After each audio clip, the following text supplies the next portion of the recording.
19th of February. Need a motion to adopt the agenda? Move approval. It's just you and me, Jeff? Apparently, I'll second. Monty, you, me, and Oh, Monty. Marty's here. Okay. Thank you. Um, We need a roll call. Okay, so Terry's not here, so I'm going to do my best if you bear with me. Director Gibson, Aye. I don't think Director Kohler is here. Director Schmidt Aye. and Chair Russell. Aye. Okay. Okay, public comment on any item not on the agenda? Hearing none. Okay, let's go on to item 1. Morning, board members. Alicia Irish and Zav from Woodard and Kern will be leading our presentation this morning. You want to kick us off, Alicia? Yeah, sure. Thank you.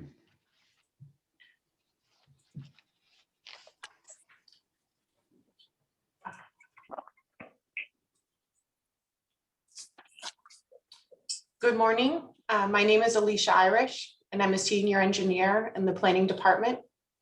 And this morning, I'll be giving you an update on the Water System Master Plan.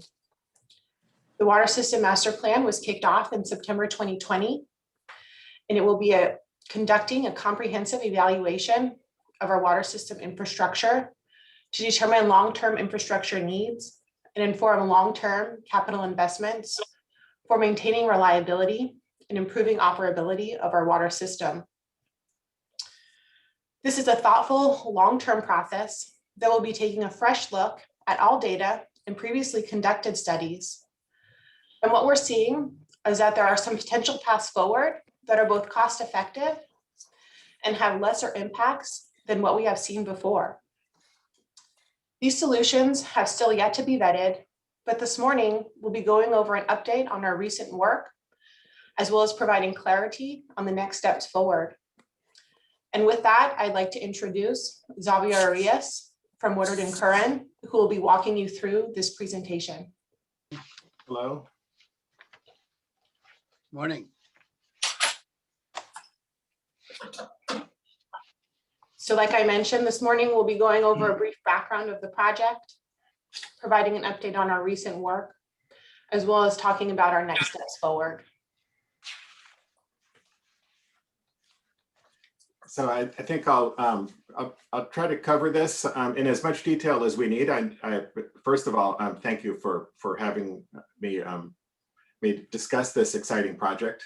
And I know all except Director Schmidt have gotten an overview of what the project's about, but maybe I should run through it. I think just to recap for those of you that have seen it, or a little bit of an intro for Director Schmidt, these are the primary tasks in the project.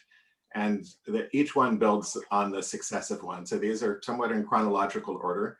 The ones that are kind of bolded there are the ones that are nearing completion or in progress. The first couple are nearing completion. And then we've been working hard on the third and fourth ones. The ones that are in gray are upcoming ones that will build on the work that we've done so far.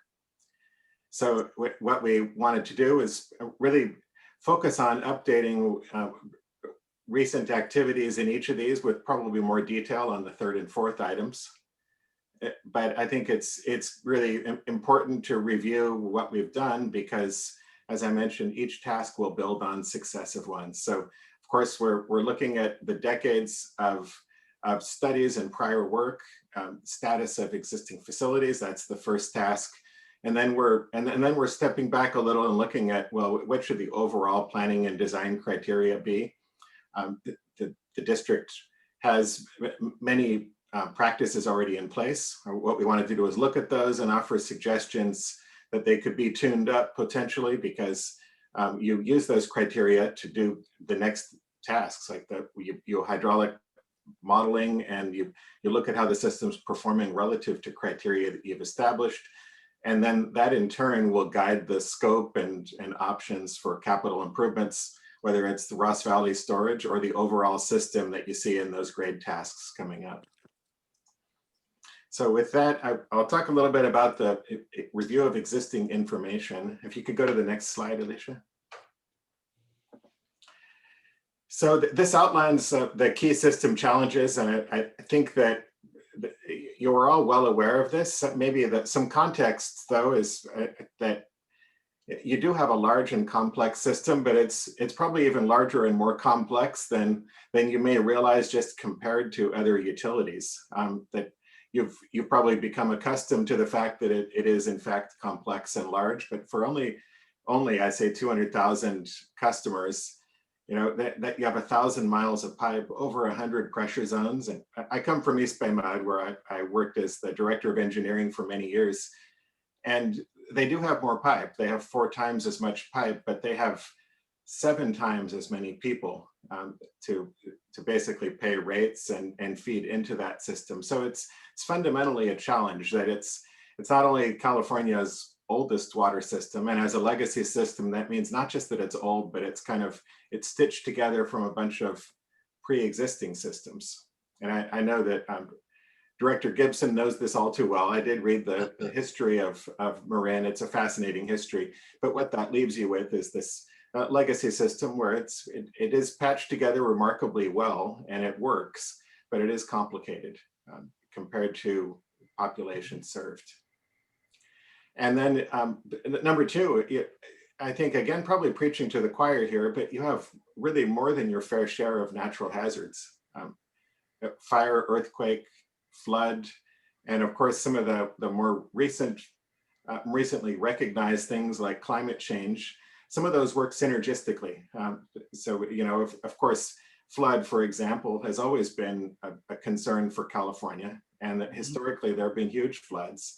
Climate change is likely to make that worse. Same with fire, where you had a pre-existing historic pattern of fire, and that remains a significant threat. And I don't think we would imagine that will be abating with time. So I think we have to look at kind of an evolving risk environment. And so all these things have to be dealt with. And there's, of course, a degree of balance.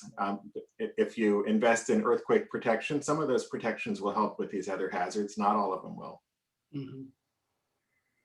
And as part of our review of existing information, it wasn't only looking at documents. We got out and took a look at many of the facilities. I mentioned the 100 pressure zones, many facilities, and really almost the same number of facilities.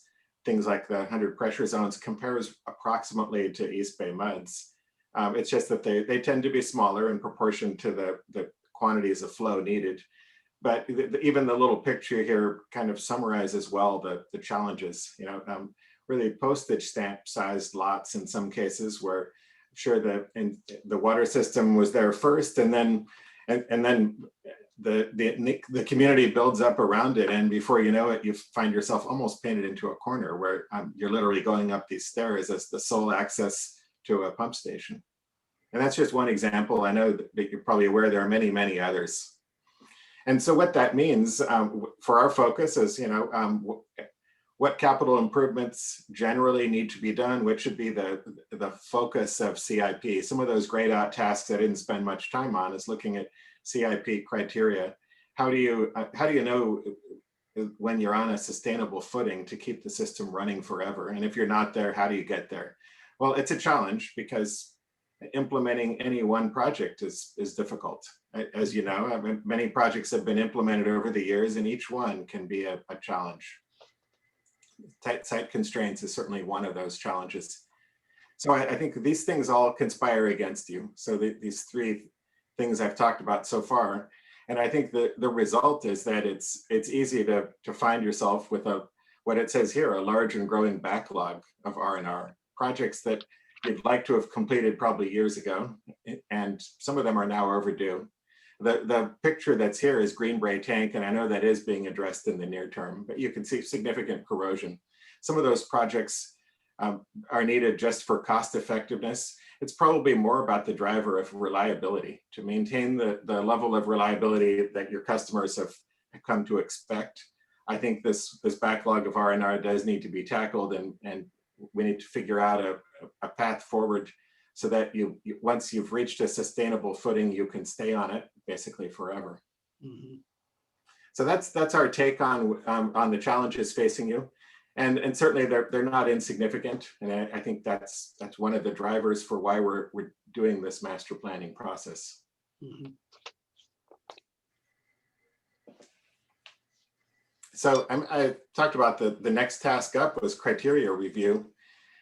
Because if we look at an existing component in the system, whether it's a tank or a pump station, and we look at, well, does it need work? You know, whether it needs seismic upgrades or if it's too small or too big, that's usually measured against some kind of criteria. So we looked at criteria of all the different ones we might have looked at. These are all focused on level of service, getting back to the reliability that your customers expect. And that might be as somewhat of a soft expectation, not always well articulated, but certainly people expect when they turn the tap, water comes out. And there's an unwritten expectation about what that likelihood is after a major earthquake. How likely is it to come out? But I think we want to look at that systematically. So those are the focus areas here. Tank and pump station sizing, how big do they need to be? And that feeds right into levels of reliability against different hazards that may occur. Pipeline valving, I think, is increasingly recognized as an area that is really worth some attention, because of proper valves can really diminish the impact of any one thing, whether it's a routine main break or something more serious. We're looking at backup provisions for pump stations. And of course, PSPS, I think, really brought that to the forefront. But that's been important all along. It'll continue to be important in the future, even after, we hope, PSPS kind of fades into the background. Facility seismic, you actually happen to be in maybe one of the hottest areas of the world for seismic exposure. I think you'd have to look for, probably Tokyo exceeds your exposure, but there's only a few places that do with your level of development. Mhm. So that's important. It's certainly a lot of attention has been paid to that over the years. I think what we want to do is look at that, make some assessments, and relatively fine tuning in the area of seismic provisions. But just as a quick example, it's one thing to make sure the structure survives, and of course you prioritize and triage structures, but also think about non-structural. Sometimes those kinds of upgrades are very inexpensive, and they can help you with a mild to moderate earthquake, where the structure in any case was going to survive. You don't want to suffer downtime in a mild to moderate quake that you could have prevented with a very modest investment. And then the final category, facility safety and security. The rationale for including that, it's maybe not tied as directly to level of service, but when we're looking at a facility and saying, well, does it need work? Say, does it need recoding? Does it need seismic upgrading? When you're doing work on a facility, it's of course natural to look at, well, hey, is this hand railing even safe? And if it's not safe, let's fix it. And knowing how to tackle that kind of work, sometimes it's better to bundle it with the project you're doing. Sometimes it's better to say, we're going to do something like, we're going to look at all of the active facilities and address a certain issue. For example, years ago, you looked at arc flash hazard. And that was system-wide. Looks like every pump station was examined. What's the arc flash exposure? So there's different approaches. You could look at it as kind of pick a theme, look at it everywhere, or try to bundle it with work as you go. There's no one answer. I think we're looking at that and offering suggestions for how that might be approached as we look at kind of the age of R&R that you are facing prospectively. And feel free, by the way, to interject with any questions you have. I know I'm covering a lot here. Could I ask a quick question on the seismic provision? You were talking about non-structural reliability. Yes. What does that entail? What type of thing are you talking about? An example would be if you go into a pump station and maybe the shell itself may or may not be anchored. That's a structural concern. Right. But if you look at a piece of pipe, it could just be a pump and a pipe, whether they are anchored, because they can fly out of their cradles. Right. Or you can have an electrical cabinet, and if it's not fastened to the wall, it tips over, and then you have significant downtime while you wait for that to be repaired. Right. Okay. I have a question too, if I can. When we started this project, there is a report we submit to the state. I thought it was every 5 years. And when we launched this, I actually thought that is what we're doing here, but it sounds like this is way beyond that. Am I right about that? Yeah, I would say that the scope of this goes, it certainly goes far beyond anything you're required to do. I think that in terms of, you know, if there's always good news, bad news, I gave you a bunch of bad news, I'd say, in terms of you're exposed to natural hazards and everything else. I think there was, the good news is actually that you're looking at it prospectively instead of going through a huge era of R&R and clearing your backlog, but then finding out that, you know, some of the facilities were under or oversized, or the wrong criteria were used. So I think that the fact that it's not required and you're taking this proactive approach is a really, okay, so it sounds like it's totally unrelated to that every 5 year report we do. correct. Okay, good. Thank you. I was confused on that. Zav, can you define R&R?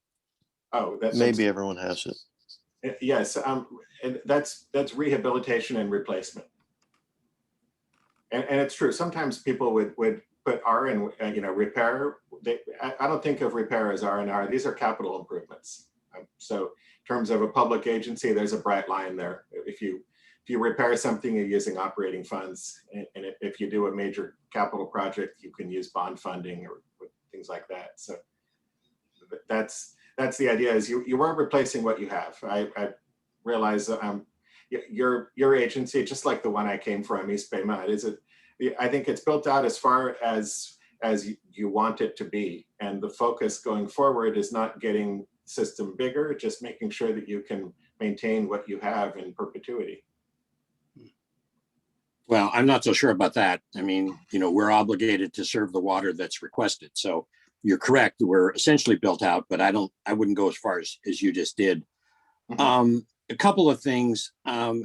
We are the oldest municipal water district. We are not the oldest water district in California, just for your information. Picky. Picky. Okay. Well, it's just, I'm touchy. LA Water and Power goes back much further than.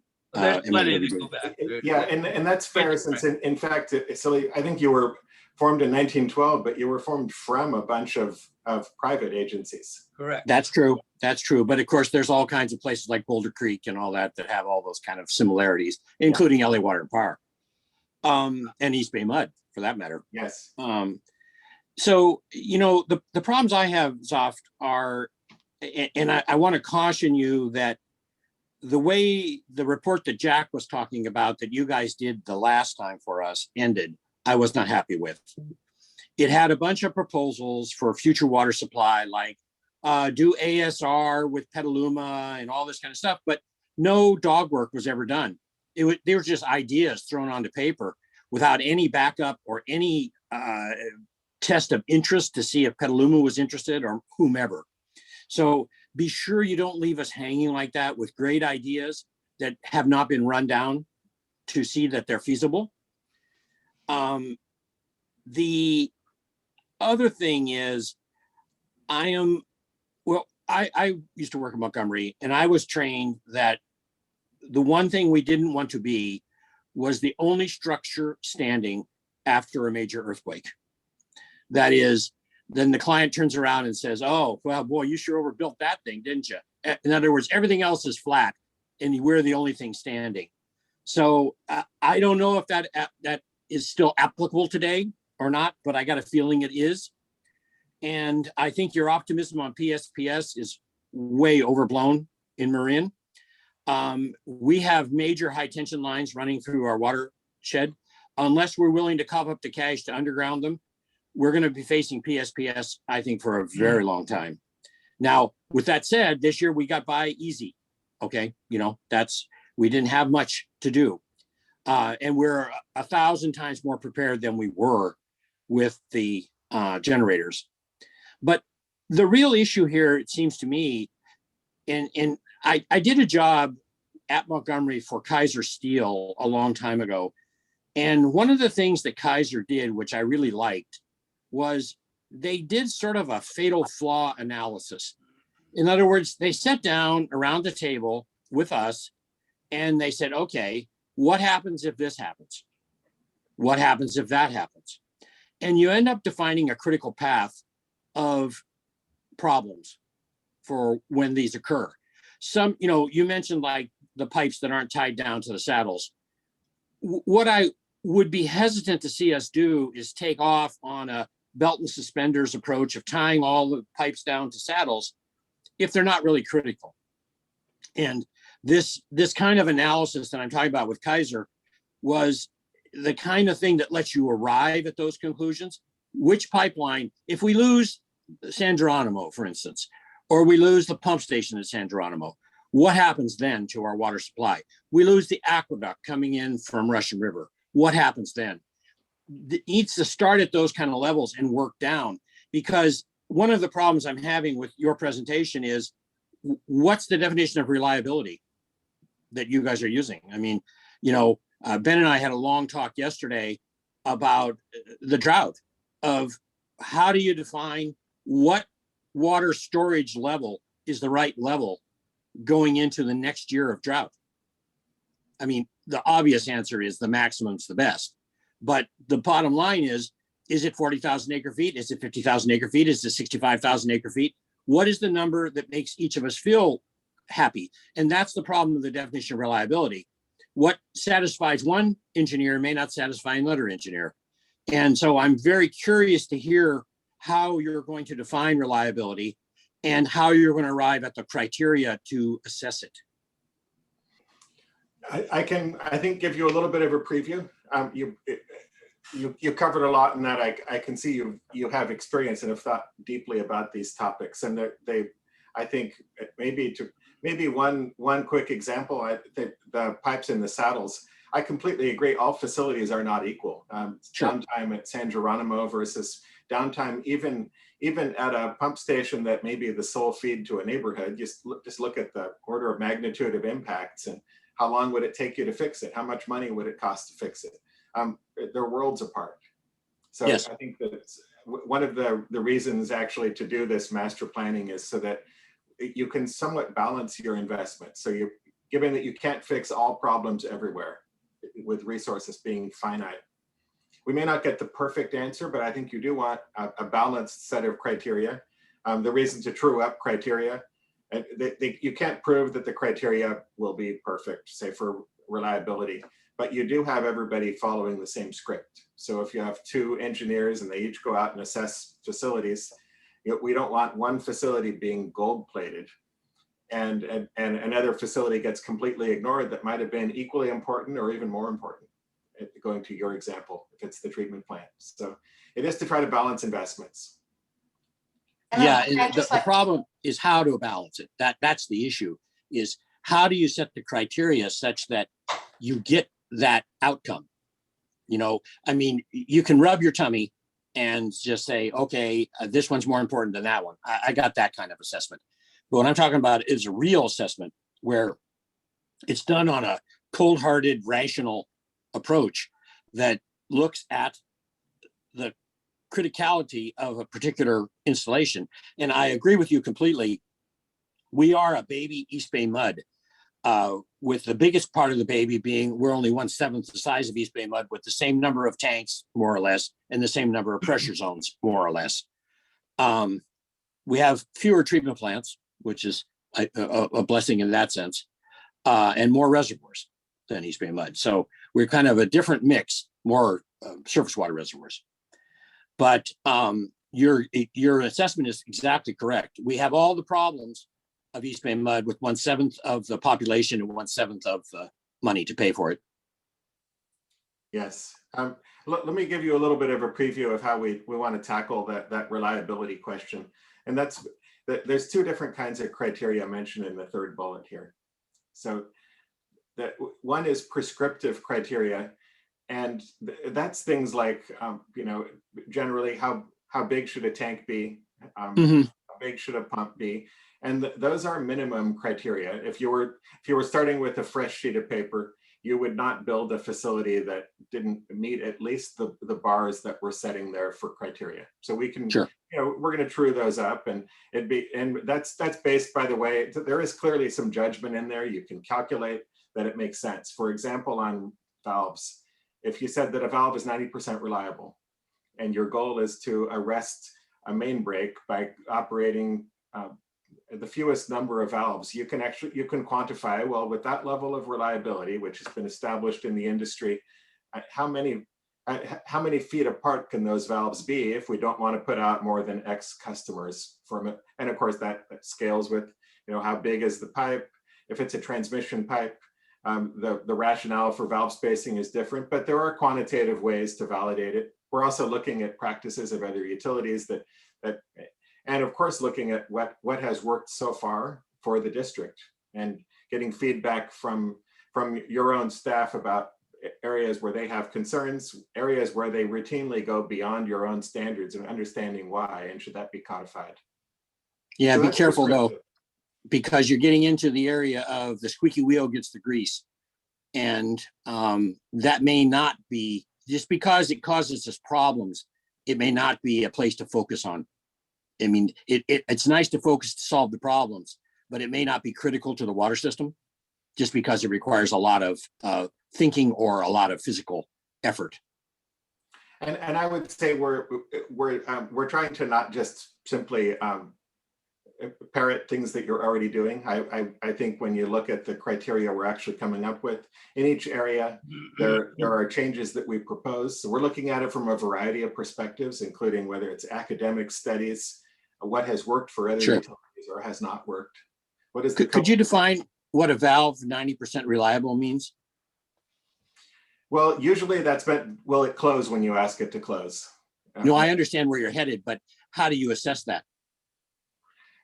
Well, it's been studied, it turns out, by the Water Research Foundation. It surveyed several owners. There is a current study underway that when I was at East Bay Mud, we were participating in. It's gone on for several years. I think studies like that will inform what the actual in the ground performance of some of the large diameter valves is. It's a harder number to get than you might think, because those valves are not exercised as often as they should be. Oh, I think it's an impossible number to get. That's why I brought up the question. Yeah. I mean, I understand the idea.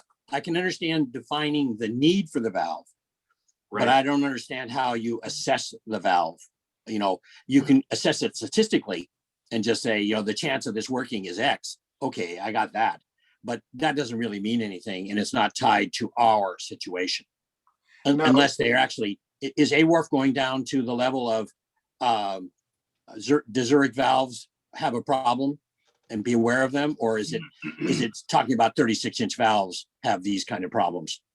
It's more of the latter. I think while a good valve spec is important, an equally important thing, which we are mentioning in our write-up, is the need to make sure you get what you pay for. Counterfeit valves are a huge problem, and they don't work so well when they're made of mystery metal. That's interesting. You have any thoughts on how to avoid that? Yeah, it turns out, well, at East Bay Mud, we bought 1,000 valves, it turns out, before we detected that they were counterfeit. They were supposed to be stainless valves, and they were breaking under torque. The stems were shattering. So we got a metallurgist to take a look at it, and they can say, well, this is no known metal, and then comment on its mechanical properties, which were very poor. But it turned out that there is a gadget that you can buy that a construction inspector can actually use. It's essentially it's like a ray gun that you shoot at this piece of metal, and it'll tell you the molecular composition of the metal. It's XRF you're talking about. Yes, exactly, XRF. Yeah. Yeah. And for your information, Ben, we own an XRF, and I can point us, the water district, to a good source of XRFs. Our XRF cost about $2,500. They normally cost over $25,000, and but it's a different design. And the company went out of business, but the machines are still around. That's interesting. I don't know that though. We still, it's makeup, but you don't necessarily know its physical strength. I guess you could use it. Well, let me ask you a question differently. How many of the 1,000 valves were installed before this problem was figured out at East Bay Mud? Probably more than half, way too many. And did they go after the supplier? It turned out to be a warehouse in Texas. So there's, it's the supply chains, now that they're international, your recourse tends to be very poor. If you Yeah. bunch of counterfeit valves, you can go storm the warehouse in Texas, and it turns out that's tied to, it's essentially a phantom company in China. Yeah, of course. Yeah. And so, I guess that as a group, we should, like the chemical thing, I can't think what it's called, but there's this association run by MWD in LA that certifies the chemicals. And they offer us a price to buy our chemicals. That's how we buy them anyway. Maybe East Bay Med's too big to do that, but we buy through this group that is run by MWD, and they do all the certification for the quality of the chemicals, and they do all the QC. So they certify vendors to say, if you buy from this guy, you buy ferric chloride, it'll be okay. Maybe we need something as an industry, or at least a California industry, to stop this crap and say, if you certify it as ASTM, it's going to be $250,000 per valve that you miscertified, or something like that, huh? Put enough teeth in it that the vendors get the message that this is not a joke. I find that really shocking what you're saying. How big were those valves that East Bay Mud had trouble with? Fortunately, they were small. They were 6 and 8 inch. Yeah, but ones you use a lot of, that's the problem.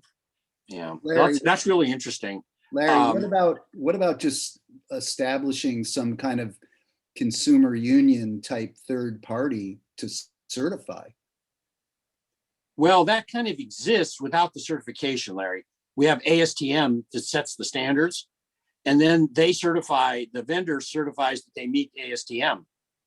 So well, they shouldn't be self-certifying. Right, but that's what MWD does. That's exactly what I was asking. When we buy the chemicals, Metropolitan Water District of Southern California runs the front. They negotiate the prices, and we pay what they would pay. In other words, we're just tagging on to their skirts, huh? Right. And, right. I suppose someone like MWD could be approached. It's a good idea. The problem is, what level do you go down? For instance, look at the chemicals. How many times do we make them analyze the chemical? This problem has come up with the fluoride and all kinds of chemicals we've had, is how do you know what the chemical we're buying is? And it all comes back to the certification done by MWD, that they make them do, so many quality control samples, and MWD does so many quality control samples. And then the reins are off. There's no more testing done that I'm aware of. And the problem is, it's that thing where, do you test everyone? How do you, in the end, you have to have vendors you trust. And perhaps, Zoff, that argues against low bidder on these kinds of things. I know there's those words like lowest qualified bidder and things like that address somewhat that issue, of, are they really who they say they are? And how do you pre-qualify them? I think another way to attack this can be, instead of testing everyone, you do some random testing, and then if you get a positive, then you do more testing, and at some point the more testing after the positive can be in the spec, so that the fabricator is paying for the additional testing. Now, on large diameter pipe, that's common enough. You have an escalating pattern of testing, so you do your UT, and if you get anomalies and you have to do follow-up testing, essentially as the rate of defects goes up, it starts to cost the fabricator enough so that they're motivated, even on that one job, to tighten it up. That's a good idea. And with something like the UT we're talking about, that XRF takes 15 seconds, right, as a spot check. There is a cost per analysis, which is somewhat less than $10. So you've got a ability, $10 down to $1, let's say. It doesn't cost very much, and it doesn't take very long. So that's an interesting idea. Hey, Ben or Mike, are you aware of us ever having a problem like that? I'm not. You mean of the valves failing? Yeah, or somebody saying it's ASTM and it's not. No, we've had pretty good luck with the valves that we purchase them directly. We don't go through the contractor to purchase them, so we haven't had an issue that I'm aware of similar to what East Bay Mud ran into. But I think your idea of the XRF device is pretty interesting. Something that Yeah, like I said, I mean, yeah, I'd be happy to loan ours to the district if you want to try it out. You know, it literally is you touch it to the thing and pull the trigger. I mean, it takes Right. 15 seconds and it's done. And it comes back with a digital percentage of all the metals in the metal, all the elements in the metal. I know we're a little bit early here in the presentation, but Zav and his team have really done a lot of great work. So I'm excited for you to see what's up next Sure, in his sure. presentation. But let me ask one more question. When you bought these 1,000 valves at East Bay Muds off, did you buy them from someone like Zurich or something like that? Or was it just an open spec and anybody could bid if they purported to meet the ASTM standard? It was the latter. So yeah, it wasn't bought straight from the manufacturer. And you know, sometimes it could be through a very, say, a reputable supplier. But as you know, for materials and supplies, a public agency has to go with the lowest responsive bid. And so there can be some work on what is responsive. So, yeah, do you think they're sneaky enough that they'd put up one that meets ASTM and then send other ones that aren't? You know? Oh, that's exactly what happened. But oh, that's really sneaky. They just figured you'd never notice, huh? Yeah, and most people don't test the metallurgy on their valves coming in. I think at this point now, East Bay Mud does spot checks, just having been bitten once. Has anything popped up since then? No. Oh, that's good. Some of it is luck. Some of it is if they think you're checking, then they're less likely to do it. Yep. Okay. So, yeah, I should close out this slide with the discussion here at the very bottom, scenario criteria. I think that gets to what do we mean by reliability? What is the target level of service? And it's true that you're talking about what expectations are you trying to set and what goals are you trying to achieve? You hope those are aligned. Your customer expectations should be aligned ideally with what you can reasonably deliver. So for example, if there's a major San Andreas earthquake and a lot of things are broken, if it's so bad that many houses are down, people would understand some downtime for the water company.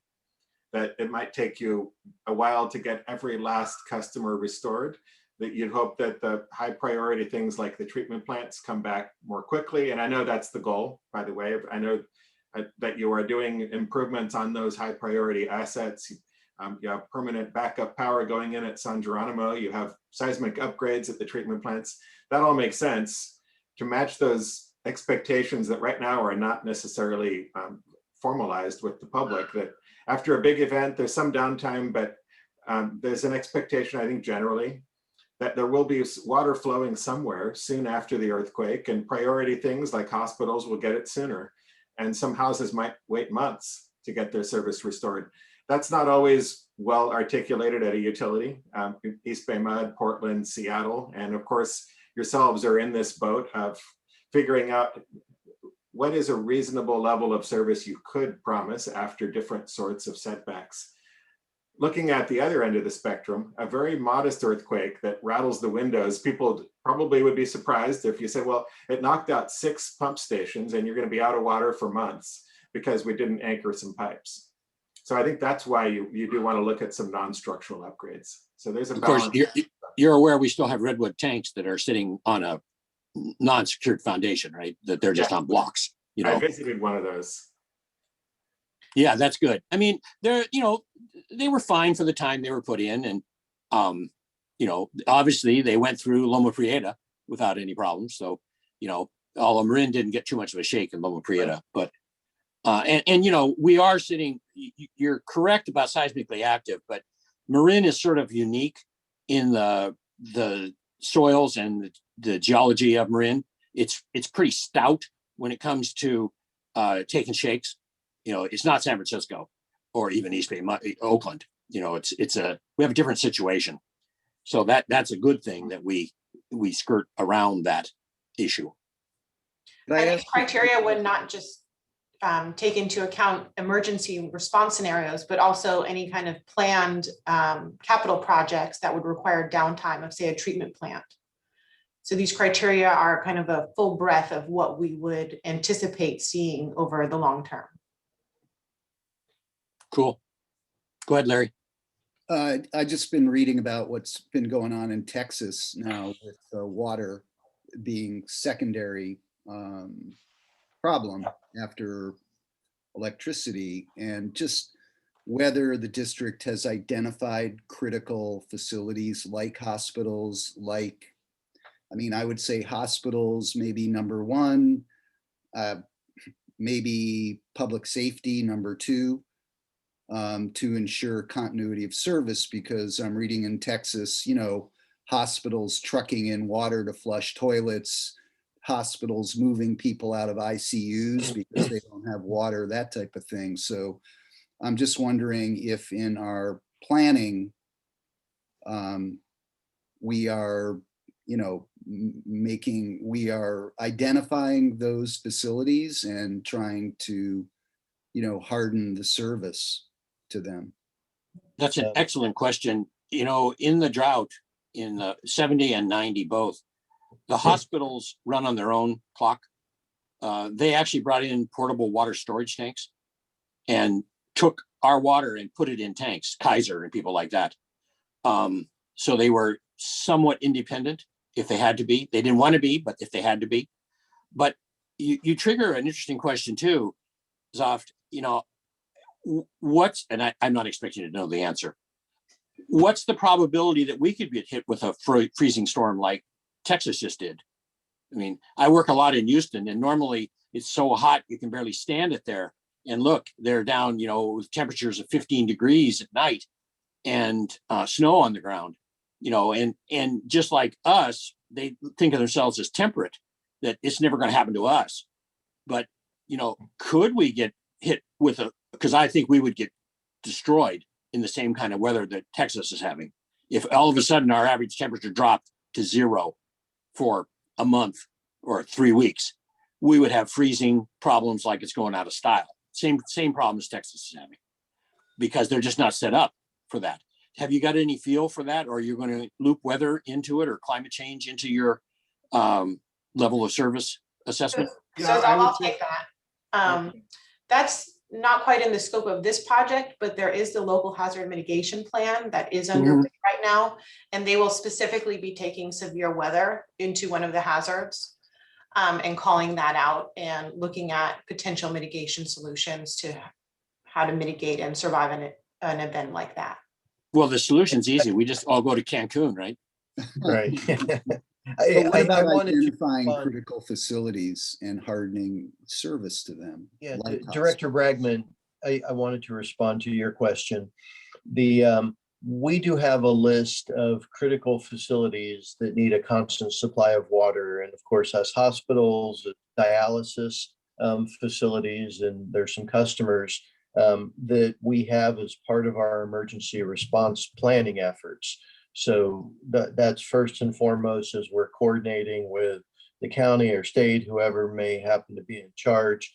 Hospitals, I believe, are now required to have some period of time of their independent water supply to be able to keep. And I think that might have been in the past too, where they were refilling those tanks with trucked water. Yes, but in fact, I could shed some light on that. I ended up getting drawn into Senate hearings at one time over this topic because there was a law passed that said hospitals need to be self-sufficient for 72 hours. And it is a good law. It's a good idea anyway. It turned out that when it comes to upgrading a hospital, there was the 72-hour provision as well as other requirements for hospitals, seismic protections and so on. And as hospitals looked at how they could comply with those laws, most of them found, that once you do enough work on a hospital, then you also have to bring it up to, for example, ADA codes. And in most cases, what you see as a practical matter is hospitals are being replaced rather than minor refurbs. So it's taking longer is what it amounted to. That's how I ended up in the Senate, is talking about, well, what are the impacts of stretching out the compliance timeline? And I think it's stretched all the way out to 2030, and it may go beyond that. Because of the pragmatic fact is the scope of upgrades is needed. It's so large. You see, for example, Kaiser and Oakland, it was more straightforward, replace the entire hospital. Yeah, we should probably get rolling. Yeah, why don't we move on? Let me just add one quick thing, Zoff. I'm very deep in a project at John Muir Hospital. They don't have 72 hours of water at John Muir. They come right off of East Bay mud. There's no storage that I'm aware of at all in their system. And I wasn't going to call out any individual hospitals, but in fact, we did interview every hospital in our service area at East Bay Mud. We wanted to find out, what do they expect of us? And do they know about this law? How are they doing? Yeah, there's a huge mismatch generally between what they ideally should be doing and what they were doing, what they expected of us versus what we could provide. Yeah, a chasm almost. So yeah, I'd be glad to talk about that more. Maybe we should, I'll run through these slides and sure how much time we have. So I've talked about, we looked at your existing system and criteria. The next really meaty task is focused on Ross Valley and the Pine Mountain Tunnel. And this is not my my graphic here. I think the point that the reason it's included, it predates my involvement, is that these have been, I think, top tier issues for a while of how to resolve this legacy Pine Mountain Tunnel. It's been studied because it does present some risks, and it's kind of, it's as a legacy asset, it's no longer needed for its original purpose, but it does serve some function. So we need to understand that. And of course, Ross Reservoir, I know there's been a lot of work there. There's a pipeline bypass and landslide repair. Those are all laying the foundation for tackling the reservoir itself. So longstanding high priority issues. So with that, as we took on master planning, it was kind of partitioned so that we could take somewhat more of an in-depth look at your top two issues shown on this graphic, and also be able to keep that in the perspective of the entire system. So it's a master plan with this additional, call it a bonus topic of getting into some more depth in one of your more critical areas of the system. So that's what we've been looking at most recently, is the modeling and then some of the site-specific work for these two issues. The main issues, as outlined, water quality concern in the PMT zone.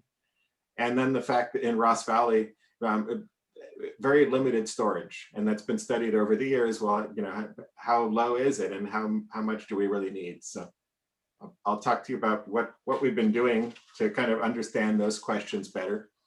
Starting with the tunnel, I think that certainly there's the pure engineering focus is number one here. How do you abandon an old tunnel? Now, you can't just close the valve and walk away. Over the very long term, you have to manage water that will seep into that tunnel, because left to its own devices, it'll end up most likely being a problem. So that has been studied and different options developed. For example, you could plug the tunnel at each end, and then all else being equal, you'd have some water buildup. And the concern there is if you just kind of did nothing and just ignored it, well, you could get a blowout at some point. You could also have water going where you don't want it to go.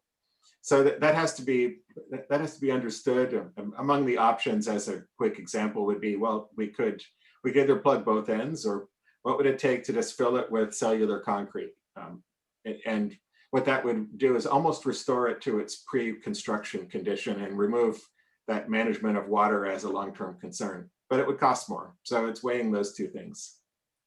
But I think equally important is the second bullet here, to identify what does it take to keep the system running after you've lost the tunnel as an operating asset, because it is right now an important operating asset, even though it's not being used to convey raw water, its original function. And there's a little more detail on that. We've been looking at, well, what function does it serve in the system as of today? And I think we went into it thinking of, it sort of looks like it might serve almost a standpipe function, and it might go up and down a little bit. What this shows is it goes up and down a lot, that it is right now. It turns out after we look at everything else, this makes sense, but it isn't your primary operational storage for a big swath of the district. So what these bars show, the lower red lines here, that shows how low does storage go in the Pine Mountain Tunnel, because the Pine Mountain Tunnel is basically functioning as an oddly shaped tank. So it goes as low as 500,000 gallons, and you can see it goes up actually above 3 million gallons. So if you were thinking of this as a tank and saying, well, what would it take if it were a more conventional tank, you know, how big would that tank be? It would actually be bigger than the 2.5 shown, because you always have some dead storage at the bottom that you don't want to empty out, and you need a little bit of headroom at the top. So in very round numbers, it's a 3+ million gallon tank that's being fully exercised in the summer. And it's being exercised because if you just said, well, what if we didn't exercise it, what would happen? The inputs to the system, to the PMT, would have to vary to compensate for this not being available. So your treatment plants would be ramping up and down more, all else being equal.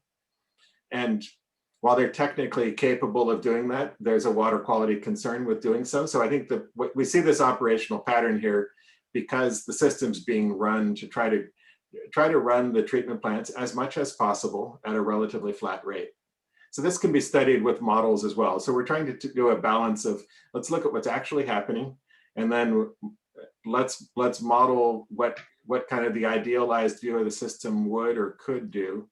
And we might see those lines of evidence converging or not, but that's the work that's underway now, as we're trying to really understand how it's being used now and how it might be used in the future. I think the next slide does a pretty good job of just spelling out what is modeling doing. Modeling is, I think, it is looking at what's possible, not strictly, well, here's what you do, let's just keep doing it. So two big questions that modeling can answer for us is how much total storage. And this little cartoon, this is a little excerpt of your very complex system. So you have over 100 pressure zones. We're really just looking at, this shows you, I guess you'd say it's 2.5. So we have the PMT zone. This is represented, for an example, along concrete pipe road. There's a pipe in the road. That pipe is within this PMT zone. And it is at a similar elevation to the Pine Mountain Tunnel, which is just a short distance away. And so that zone is higher than the Ross Reservoir zone. So you see water goes down to your current Ross Reservoir, which has 1 million gallons of capacity.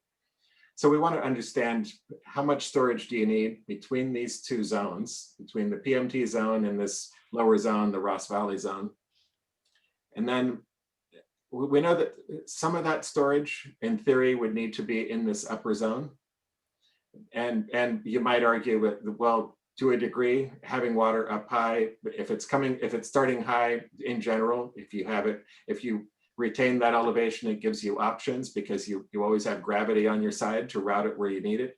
But how much of it really needs to be there? We want to understand that because it will influence the tank siting options. You know, you're mixing up two things here. You identified them properly. That Pine Mountain Tunnel functions as a surge tank and also as a reservoir, but because it's flat, and no one would build a surge tank flat like it is, or essentially flat, it has a big volumetric change for small head changes. So I think what you're really looking at here, we've studied this quite a bit before, but I think what you're really looking at is a good surge tank at the head, at our end, the downtown, the city side of the Pine Mountain Tunnel. And I think that would alleviate most of that change in the Pine Mountain volume, because what it's feeling is shutting down in the system, huh? It's feeling the water backing up and coming up, and then it goes into Pine Mountain Tunnel, but it's flat, so it just fills the tunnel up. You're right. I think that, like I said, we don't want to look only at your current operations and say, well, that's just how it has to be. And it is a very odd, you would never build a tank that is, you know, thousands of feet long and only 15 feet tall. But but on the other hand, there's a mass balance. So we're looking at it, I would say, a couple of different ways. There is the pragmatic look of what does it take to operate the system and have it be stable. It has to support a variety of modes. That's something that I also included on this graphic to make the point that there can be times when you're feeding primarily from San Geronimo. I'd say that's your baseline according to your data. That's kind of generally where your primary water supply is. So that mode clearly has to be covered. It has to work well, but so does the other mode where San Geronimo is offline either on a planned or unplanned basis, and the system has to function. You know, Zoft, when I first started with the district, where that green dot is at the end of the San Geronimo red line, that's about where the Blueberry Ridge tank was planned. Yes. And they planned to put a 10 million gallon tank up there at an elevation of over 600 feet, which cleared the hump in the Fairfax transmission line as it leaves the valley. And it was, in my thinking, was a very good design because they converted. It was in part due to the fact there was not emergency power at San Geronimo. So the idea was push 10 million gallons up on the hill so it can drain down by gravity in the event you can't produce it, refill it from San Geronimo. So, you know, we've got a little bit of our hands tied now because that tank doesn't exist back up at that on that line. So, you know, I would suggest you open your mind completely, although there's a lot of heat and static about these tanks and whatnot. But, you know, that would have solved a whole lot of problems in the future if that tank had been built. You know, I think a point that Alicia made maybe in passing was just that we are looking at a wide range. She actually took us out to that tank site and many others. Good. We've looked at all the sites that you've examined going back decades, as well as trying to look for some entirely new options and everything in between. Good. Cool. I just jump. Are you going to talk about site evaluations? I guess you are. Okay. So. I am. I wasn't going to walk you through individual sites, but this is to talk about just generally. This is your existing system in the area of focus, but I wasn't going to walk you through specific sites. Really, more talk about how are we going to evaluate candidate sites. Okay. So this is just both a kind of a distant view of the system, and then we're kind of zooming in on the Ross Valley area. And just really by way of orientation, you have concrete pipe road, which, well, I don't know if you could see even when I waved my mouse, but I guess No. Yeah, but I would say the point is we are looking at a variety of tank sites. I think that at last count, we had 8 different sites that we had identified. Some of them are sites, as Director Russell brought up, that have been studied before and favored for one purpose or another before. I think that probably the purported benefits of the different sites, what problem exactly was being solved, has probably varied a little bit over the years, and it changes. For example, if you don't have backup power at San Geronimo, that probably would shift your thinking a little bit toward where would the ideal tank site be. I think another concern, we'll get into evaluation criteria, would be if as an example, since a lot can go wrong, and that's what the tank is there for, is to cover things that go wrong in some ways. I mean, the emergency storage in a tank is to cover unplanned events. There's a competing merit to have the tank as near as possible to people that need it, because then there's less vulnerable pipe that could break and negate the value of the tank. On the other hand, having it perched on a high hill means gravity is always on your side, even if you got more pipe in between the tank and the customer. So there is no one mathematically provable answer as perfect. You're balancing concerns. So that's what we're doing, we are looking at a variety of sites and the pros and cons. And let me give you a preview of how we're evaluating them, just the criteria we're looking at. Kind of grouped into categories here. First, the tank has a job to do. That's the operational versatility. So it needs to work day to day. So that's, you know, and that means you need to be able to operate and maintain it. You need to be able to access it. And I mean, literally just be able to go take, say, a water quality sample. That's important. We had tanks when I was at East Bay Mud where you literally had to battle Doberman dogs to get to the tank site. You know, in hindsight, putting a tank there wasn't maybe the best choice. It was, you know, in other words, owning the land is hugely valuable if you can do it, rather than having an easement where you have to share a use with somebody else. And At least you know the Doberman's going to keep the terrorists out. yes, now these dogs were serious though. They would tear the mirror off your car too. So. God. So other than, you know, can you access the site? If you can feed multiple zones, that's more versatile. So that would be the general, well, high is nice if you can get it, all else being equal. A tank that's perched up high. There are trade-offs. If it's a tank you have to pump into, then of course that's costing you. In the unique case of the Blueberry site, you were already at that elevation. I think that was why that was such an appealing tank site, is if you caught the water right at the crest of the hill it was crossing anyway, you wouldn't be adding more energy. But then you have this huge amount of pipe that has to convey it from tank to customer. Yep. And then there's, of course, the wildfire risk is certainly not insignificant, and having storage near one potential emergency use of the water is certainly there's value there in having storage right within the watershed, accessible at an elevation where it can be used. That's the first category. There's a little more on each of these, as a couple of detail slides. Constructability, that's kind of the classic engineering part of it, is you look at a site and you have to start with, well, water is very, very heavy. It's important to not site the tank on an active landslide. So rock is best. Soil is okay, but you'd rather be cutting than filling, things like that. So we're looking at that. Some of the sites have been studied in depth, but we have some new sites that will have to be assessed as well. And the actual physical building of a tank may involve quite a bit of earth moving. So looking at how would that happen? What routes would you take in and out? Generally, you'd be moving dirt around and sometimes concrete. And if you have a pile of dirt, where do you put it? Those are important questions because we're talking about quantities that are not insignificant. And then all of the issues like whether you own the land.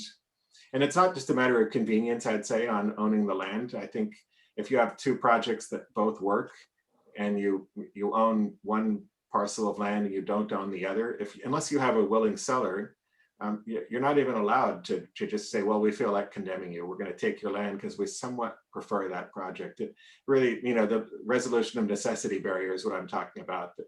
So that's, You know, you hit on a very interesting subject.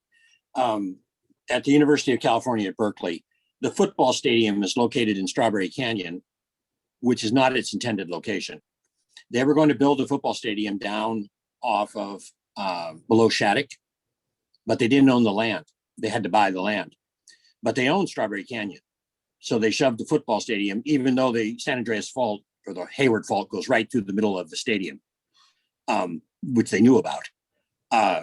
You know, and that's the kind of public compromise that has to be watched very carefully, because, you know, they made a rational decision from, well, we own it, let's build it.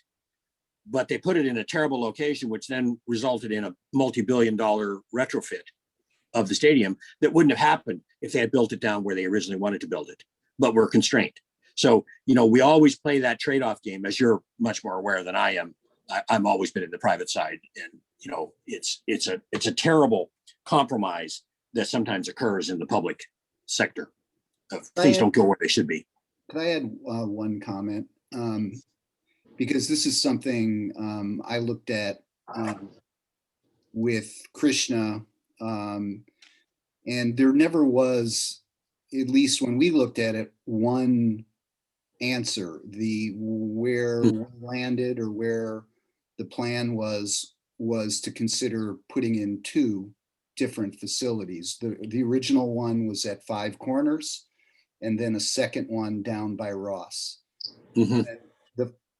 We ended up sort of focusing on getting something put in at Ross, just so we could address Ross Valley, you know, sooner than later. And it's just, I mean, I understand the value of planning, but it just seems like getting something put in, another tank at the Ross Reservoir site, you've already got a site that's already been somewhat, you know, hardened and ready. And, you know, the need is there. And, you know, why not start, you know, where it's easy and work our way back? Well, part of the answer to that question, Larry, is that, as I recall from the previous slide, the elevation was like 315 feet at Ross or something like that. That's one of the problems. It's too low.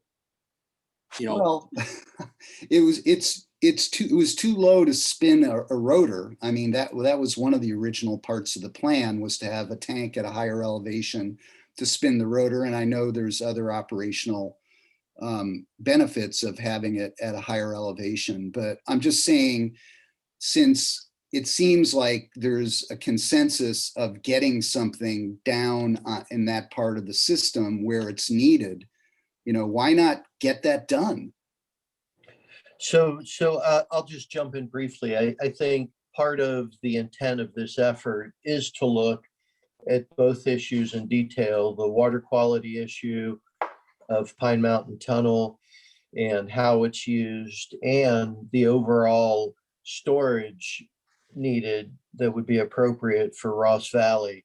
And so Zav and his team are looking at both, but when we bring it to the board and we're talking about sites and both of them, we're going to look at both of these projects together in terms of timing, relative priorities. Is it storage at Ross? Is it Pine Mountain Tunnel? And ultimately, you know, provide some recommendations. So I think we're going to get there, Director Bregman, in terms of a robust analysis and good discussion with the board, with the alternatives, including the timing and phasing of these two projects.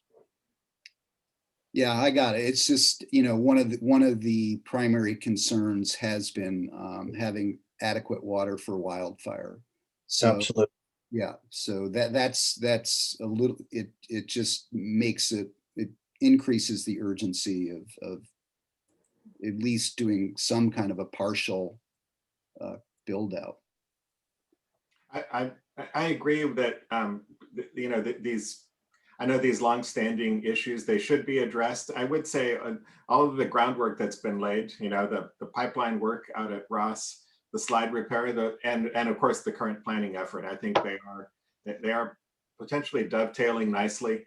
The notion that probably the solution might be a package of some kind, it's as though you had stolen the slide deck. I think that's toward the end, but I think that's likely. So Zav, I move through the next few slides quickly and get to the Ross storage. Okay, so this I think we did talk about, but the idea of having operational versatility, given the fact that, you know, the wildfire risk is significant, that's one of the factors, and higher storage is more versatile. Right? Why don't we move on, and I'll constructability. This is just to give you a visual of. That's a very tall tank in the photo, but these, right now I'm thinking for the sites we're looking at, concrete would be a likely tank material. And I'm calling that out because most of your tanks tend to be steel, just historically. You know, most of your, call it, last few decades of tanks. Of course, you have some bolted steel, some welded, and of course the legacy redwood. Concrete has one advantage, which is the partial burial. It can lower the need for maintenance, and that's not just economics. Depending on where you put it, it means you don't have to keep staging major capital projects there. So that can be a good thing for environmental impacts as well. Long-term visual can be greatly reduced if you can bury it even part way. I agree with you completely. And on environmental, I think I told you we've looked at a lot of sites. There is no perfect site that we have found. And I talked about some of the things that we're looking at. I think that haul distances and the route for that hauling, they might turn out to be a differentiator. So let's say, for example, since almost your entire area is an owl impact area, almost, there are a couple exceptions, but owls are a factor at most of the sites. But there's still potentially a matter of degree. You know, how long is the haul road and how disruptive would it be for the owls, and what does that do to your construction productivity? If you're a neighbor, then how long is this project dragging on? You know, and that depends in part on whether it turns out the owl impacts can be minimized without crippling construction productivity. So those are the issues that have to be understood. So get to what are we doing with Ross Valley storage? It's kind of, there's one slide on this, and then we'll talk about PMT.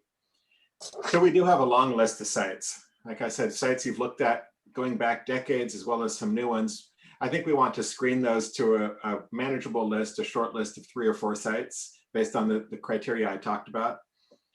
For the ones that make it through that process, if we don't have adequate geotech information, I think we would further develop it. And since some of the sites are new, I think I would imagine at least one of the shortlisted sites would probably end up being a quote new site. So then we wouldn't have as much development pre-existing for geotech and drawing. So we would do all that and come up with things like quantities of materials. We're talking about things like how many truckloads of dirt, yeah, and where would it be hauled from and to. And then to get to Director Bragman's point a few minutes ago, that the solution may well be a package, that it's storage at sites A and B, and that might be hitting a lot of these boxes we've talked about here: operational versatility, and also managing the impacts of, if the size of the tank doesn't have to be one, call it a monster storage facility. If there's a way to distribute it, that also might work out in terms of the versatility and lowering impacts. The final bullet here, transmission improvements, may also be part of the package. I think when we're looking at it with modeling, which I didn't spend a lot of time on, some of your existing storage is not helping as much as it might, and transmission improvements might then be part of the puzzle. If there's a strategic pipeline replacement that you could make that would allow more of existing storage, like Green Bay tank could contribute more, we believe, with a modest transmission improvement. So we'll be looking at that too. Keep in mind too, the problems that East Bay Mud has suffered with nitrification due to chloramination. We've done a few projects in your neck of the woods where the storage is too big and it just sits there and doesn't really get used. And then it nitrifies, and then you get a whole nother set of problems. So make sure that that's tossed into the loop too. And it's an argument for distributing the storage, and even at a site. Sure. If let's say you're at a site and you're going to put so many gallons of storage, if there's a way to put in 2 smaller tanks instead of 1 very large tank, it gives you much more operational flexibility. But of course, a much higher cost. Well, somewhat higher cost. It depends on the site. I think you're right. I mean, if it were a greenfield site, for sure, 1 big tank's cheaper. If it's you're fitting into a site that may not be exactly what you would have dreamed of, it might be that if, let's say, it's sort of an oval shaped site, 2 round tanks might actually be an efficient use of the space. So, but operationally, I'd say they're significantly better, because you can run them in series. You can take one out of service entirely, etc. Okay, let's look at decommissioning PMT. I talked about 2 big options. There's plug both ends and somehow manage the water over the long term. That's kind of the baseline alternative that has, I think, been the leading candidate up till now. We just thought, well, what if you, instead of a lot of study about the water, what would it cost to just sort of make that issue completely go away? So we are looking at that, because it hinges a lot on whether we can efficiently convey the concrete into the tunnel. I think if you could figure out a way to do that, convey it at length, say essentially with a hose, fill the tunnel from one end with concrete, then you might have some economies of scale, and then you don't have that long-term liability, which really just translates to cost to manage the water. You sure it has to be filled with concrete? Well, I mean, the other alternative is you just don't fill it, you plug the ends and manage the water that would come in. or fill it with another inert material like gravel.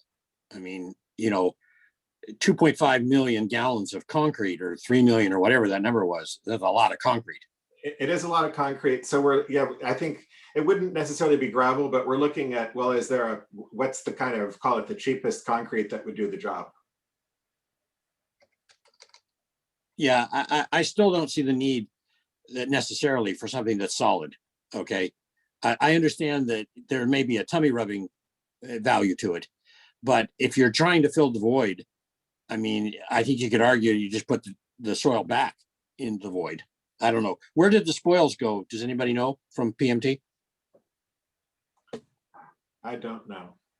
I mean, my guess is they went right over the hill, right on the downstream side. That's my guess. Looking at these guys in front of us in this picture. I don't think that little cart went down the hill too far until they dumped it. I think you're right.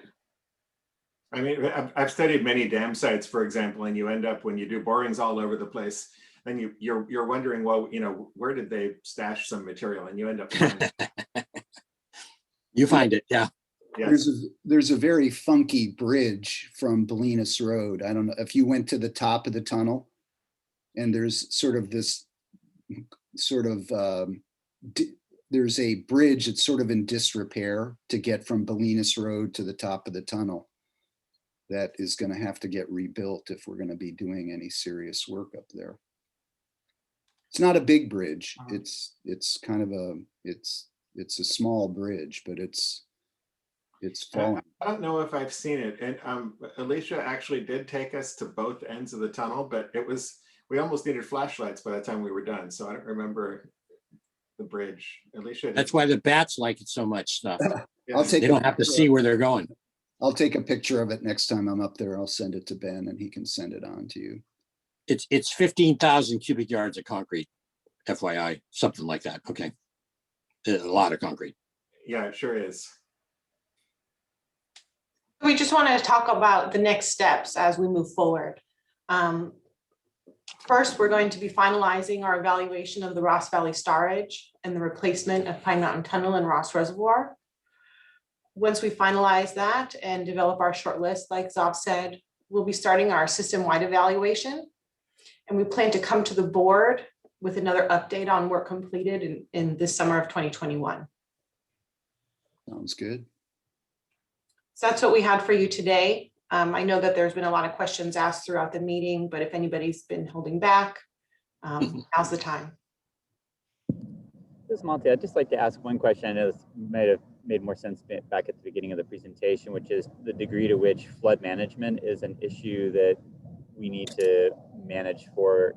I don't know if any of the reservoir space that we currently have is for flood protection.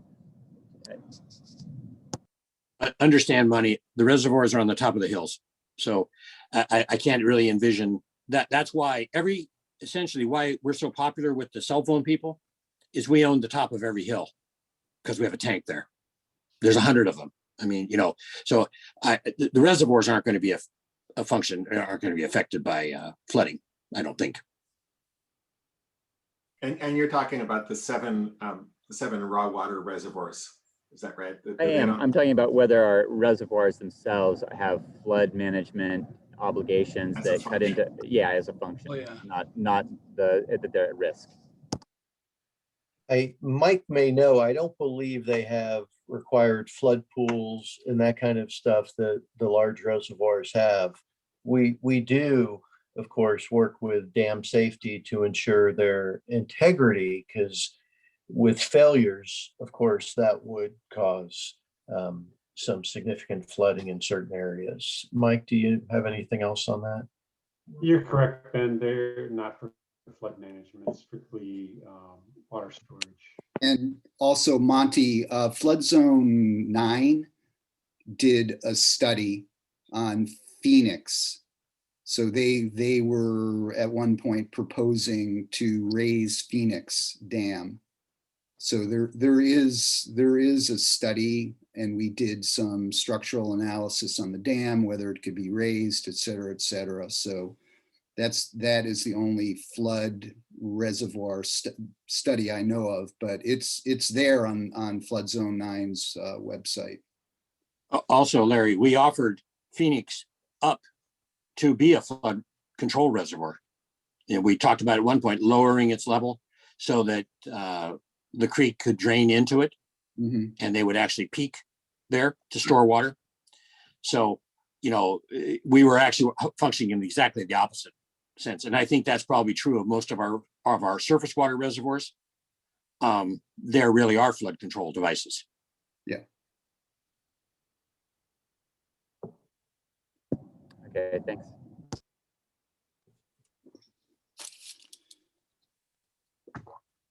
Well, it's exciting, guys. The one thing I will say is that I really think you need to come at this in chunks to the board, not in a one big document that would take 22 hours of board meeting to go over. So I recommend that you think about a way, Alicia, to schedule this through the doc so that it's presented in pieces, like the issues of Ross Reservoir or whatever they are, you know, Pine Mountain Tunnel. Make it a session in a doc so that you don't come out with 10 of these things back to back. I probably can handle it because I follow what's going on. You know, the rest of the board, I think, would get swamped pretty quickly in that kind of assessment. So let's not put him in that boat. Let's make it bite size. And, you know, it could be in areas like surge control. It could be, or it could be volumetric storage or fire control. I don't care what you call them, but think of it that way so that you group these things together in logical ways that the board can get their arms around it and you know, understand where you're going. Good point. When is this report due? Well, the report is not due at any time. It is a 2-year project. Okay. So we're about 6 months into the 2-year project. Okay. Well, I think the critical issues need to be done as soon as possible. You know, Yeah. and don't get trapped in the bureaucratic side of it that you ka-chunk. You know, if there's something that needs to be addressed, let's get it addressed and brought to the board, even to the point of making decisions, if it's that kind of a bite piece that can be taken off from the rest. Well, Ross Valley is definitely, you know, the next chunk, and we've started it, but we've just started it. I'll leave it at that. And so in the next, you know, month or two, we'll be diving head first into, you know, what is needed, why it is needed, and how we propose to solve the problem. Ross is the one with the landslide, right? That we just fixed. Ross had the landslide repair, correct? So now we're past that problem. Right. Hopefully for Right. good. Yeah.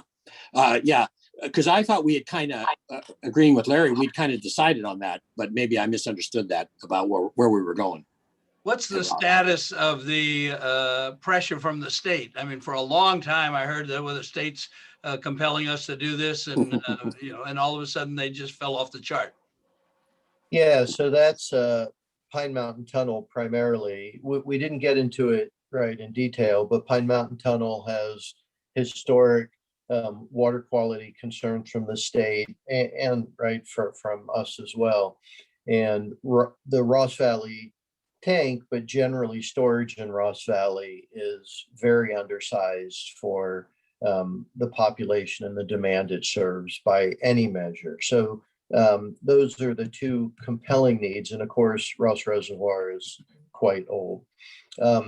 So we're looking at these integrated, and as Alicia said, in, you know, maybe, you know, early summer when we'll be bringing back this issue, Ross Valley storage, Pine Mountain Tunnel, looking at some alternatives that we've narrowed down, explaining how we got there, and starting to talk with the board about recommended next steps and how we would like to proceed.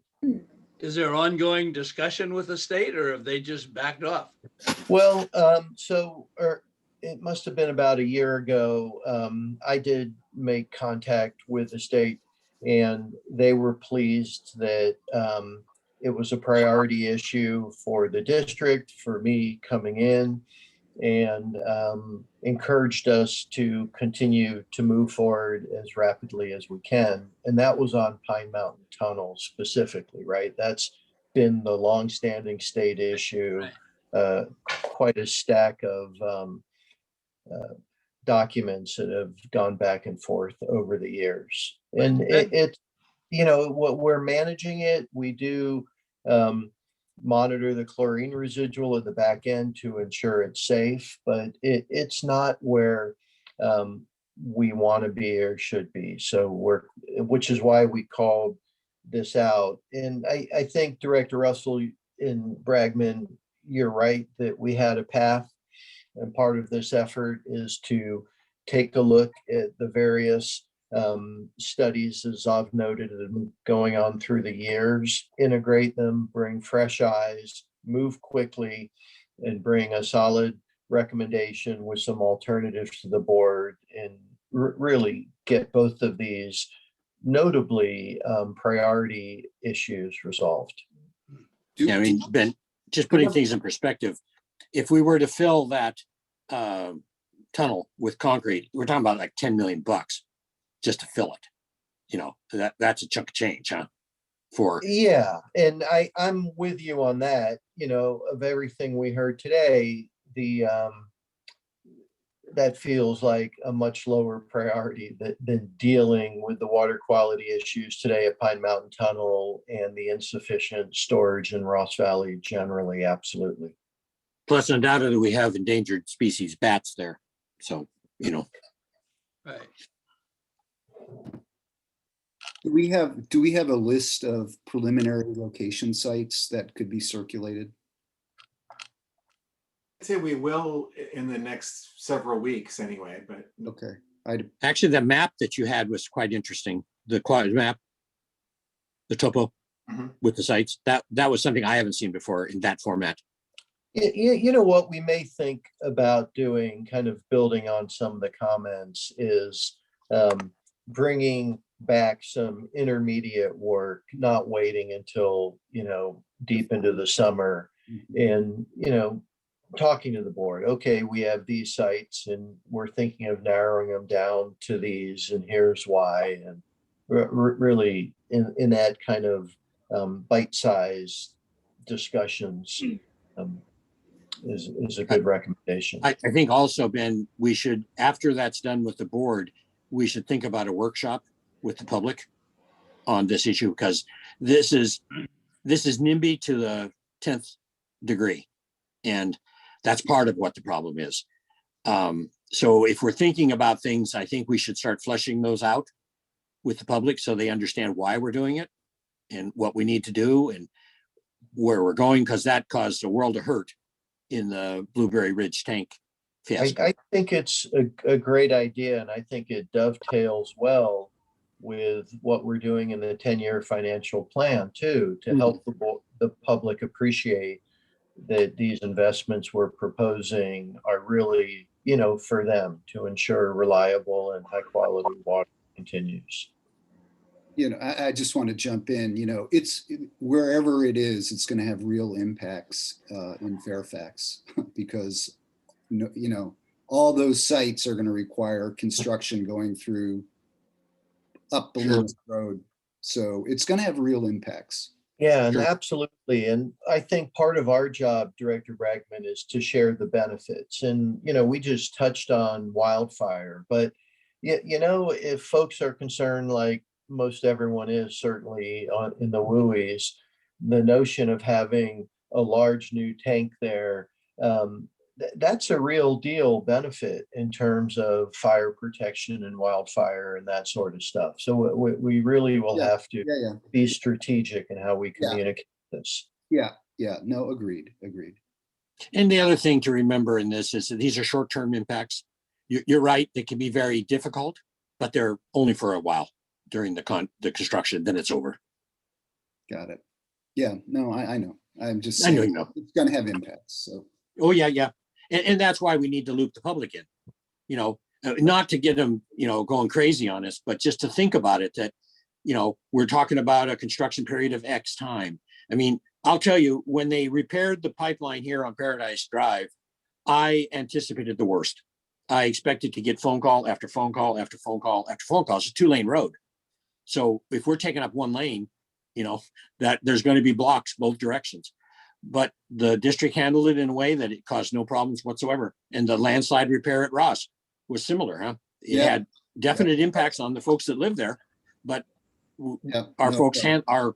our employees handled it in a way that we down-tuned that resistance and the complaining about it.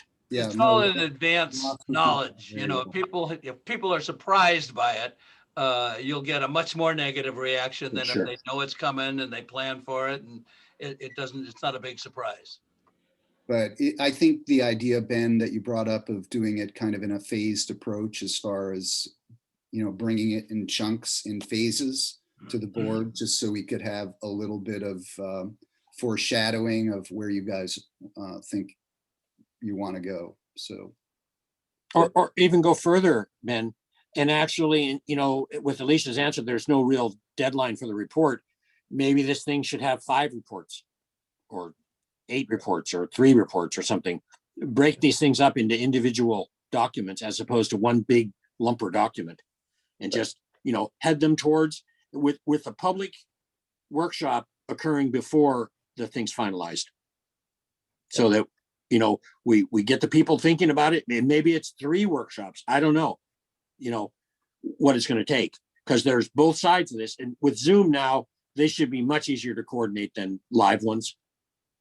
And although I don't know what the schedule of Zoom is versus the schedule with COVID. So I don't know where that's going to happen, but, and the report. no. Ben, I think, your comment about it's going to have a positive benefit for the community is really important. And I think people do understand that. So. Okay, Yeah. good. I would So- just echo that I think it's a great idea to try to make these as accessible to the public as possible. I mean, not a lot of folks are going to tune in, but these are recorded, and to be able to provide this kind of information, even as a part of a library resource for folks, I think is really has a lot of value. And so I would encourage that the idea of breaking these down in ways to the extent possible, so that this can serve as a resource for our community to understand the issues that we are dealing with. Sounds good. Great comments that we'll take back and figure out. Thanks a lot. That's good. Okay, I think we're done. Any Director public? Russell, I'm sorry, if I may. First of all, I don't know if we have public comment on this item. That was my next, that was what I was going to say. And then, okay, and then another couple of logistical items, if I may. One, I think we need to loop back and get the minutes approved if we Right. have a moment to do that. Yeah. And then I also just wanted to point We out. approved the minutes. No, We had didn't. No, we skipped right over it. I mean, the roll I call think- never happened. The roll call happened, but we didn't approve the minutes. The roll call for approval of the agenda. Agenda, I'm sorry. Okay, Yeah. well, let me do it. I need a motion to approve the minutes. Move Move. approval. Second. Thank you. Roll call. Director Bragman, Aye. Director Gibson, Aye. Director Schmidt, Aye. and Chair Russell. Aye. Sorry about that. No worries. Molly? I just wanted to make sure that was taken care of. The public comment, Terry can speak to whether we have that. And then just wanted to point out quickly the future board meetings. Those are not special meetings, those are regular meetings. The March 2nd and the March 16th meetings are both regular board meetings. There was just an error on the notice. That's all I have. Thanks. What are you referring to? What document? I don't have anything. That's on the agenda, at the very end of the agenda. Oh, on the front page. Oh, well, that's a little unusual. Where Okay, it says future board meetings, just I got just you. They're clarifying not that those are special. not I got you. Those are the regular board meetings. correct. Cool. Okay. Is there any public comment? No one's raised their hand, so we do not have any. Okay. Thank you all. With that, Thanks a we're lot. done. Okay. All right. See ya. Bye-bye. Good weekend, everybody. Thank you. Thank Bye, you. everyone. Thank you, everybody.